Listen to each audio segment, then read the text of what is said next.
කොහොමද හරියටම පාට දෙන මිල්කි එකක් අපි තෝරගන්නේ කියන එක පුළුවන් වෙනවා. මිල්කි එකකින් හොඳ ප්‍රතිඵලයක් අරගෙන හොඳ නිලක් හදා ගන්න. අපි VNS Gemtalk වැඩසටහනින් අද ගේන්න හදන්නේ අපි මෙච්චර කාලයක්ම කතා කරලා තියෙන්නේ අපි ගන්න සුදුසු නැති ගෙවුඩ වර්ග තමයි අපි ෆෝකස් කරලා තියෙන්නේ. හැබැයි මම අද බලාපොරොත්තු වෙනවා මෙන්න මේ මිල්කි ගෙවුඩ අරගෙන මිල්කි ගෙවුඩ එක හොඳම පාට දෙන හොඳම කලයක ගන්න පුළුවන් වෙන ගෙවුඩයක් කොහොමද ගන්නේ කියන එක සම්බන්ධව පොඩි වීඩියෝ එකකින් ඔබව දැනුවත් කරන්න. ඉතින් අපේ ගොඩාක් ප්‍රේක්ෂකයන්ගේ ලොකු ඉල්ලීම් තියෙනවා ඉක්මනට වීඩියෝ දාන්න එක එක මාතෘකා දාලා තියෙනවා. ඒව ගැන අපි ඉදිරියට සලකලා බලනවා.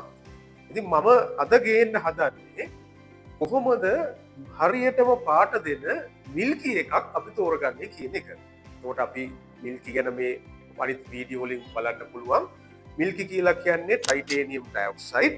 එහෙම නැත්නම් අපි සාමාන්‍ය කියන ගෙවුඩ අපි විද්‍යාත්මක කිව්වොත් රූටයිල් ඉන්ක්ලූෂන්ස් සබ් මයික්‍රොස්කෝප් ලෙවල් එකකින් මේ රූප රාමු වලින් පේන විදිහට අන්වීක්ෂයෙන් පේන විදිහට ක්ලවුඩි විදිහට මුළු ගල පුරාම විහිදලා තියෙන අවස්ථාවකට තමයි අපි මිල්කි ගෙවුඩයක් කියලා කියන්නේ.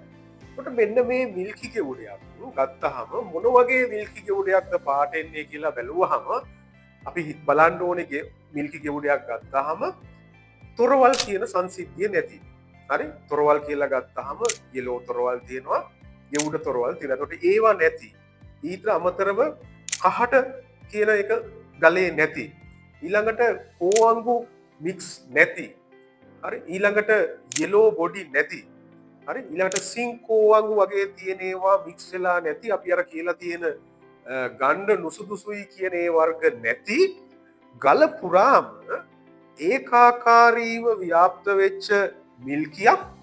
ඊට අමතරව මේ මිල්කි ගෙවුඩෙන් පොඩි නිල් පාටකුත් දෙන ගලක් තමයි අපිට හොඳටම පාට ගන්න පුළුවන් ගෙවුඩයක්. දැන් මේ රූප රාමුවේ අපිට පෙන්නනවා අපි ඒ වගේ ගෙවුඩයක් තාප පිරියම් කිරීමට කලින් කොහොමද තියෙන්නේ කියන එක. ඉතින් මේ ගල හොඳට අපි ඔබ්සර්ව් කරොත් මේ වීඩියෝ කරන්නේ ජූලි මාසයේ ලංකාවේ ජූලි මාසයේ කිව්වම අපිට කොමන් හම්බ වෙන පළතුරක් කන්න හම්බ වෙන පළතුරක් තියෙනවා රඹුටන්. ඒකට ඇත්තටම මට මේක ගැන මතක් වෙන්නෙම අපි රඹුටන් කන්න කියපුවාම රඹුටන් මදේ වගේ. ඒ කියන්නේ රඹුටන් මදේ අපි නිකන් බැලුවොත් පේන්නේ නිකන් පිරීලා තියෙන ගතියක්. හරි? ඊට අමතරව පොඩි ලානිල් පාටකුත් වෙනවා. ඉතින් අන්න ඒ වගේ රඹුටන් මදේ වාගේ පිරිච්ච විදියට මෙන්න මේ ගල දැන් අපිට දැක ගන්න පුළුවන්. ඉතින් මෙන්න මේ ගල අපි අරගෙන තාප පිරියම් කරාට පස්සේ තියෙන්නේ මෙන්න මේ වගේ හොඳ නිලක්. ඉතින් මේකේ අපිට පේනවා මේ ගලෙන් අපිට ඒ රිසල්ට් එක ඇවිල්ලා තියෙනවා පළවෙනි තාප පිරියම් කිරීම. ඒ නැත්නම් පළවෙනි හීට් එකෙන්ම මේ ගලේ හොඳ වර්ණයක් අරගෙන තියෙනවා. ඉතින් එතකොට අපිට පැහැදිලි අපි අර ගන්න ඕනේ නැහැ කියලා මම අර කලින් කිව්වා ඒවා නැති. හැබැයි ගෙවුඩ ඒකාකාරීව මිල්කි ඒකාකාරීව ව්‍යාප්ත වෙලා ගල තුල පිරීලා හරි හොඳ නිල් පාට නිල් බොඩියකුත් තියෙන අන්න ඒ වගේ ගලක් ගත්තාම අපිට පුළුවන් වෙනවා මිල්කි එකකින් හොඳ ප්‍රතිඵලයක් අරගෙන හොඳ නිලක් හදා ගන්න. ඉතින් මෙන්න මේ වගේ ගෙවුඩයක් ඔබටත් ගන්න පුළුවන් නම් මාකට් එකේදී ඔබටත් මේක හොඳ නිලක් කරගෙන හොඳ බ්ලූ සෆායර් එකක් හදාගෙන මේකෙන් ලාභ උපයන්න පුළුවන් වෙනවා.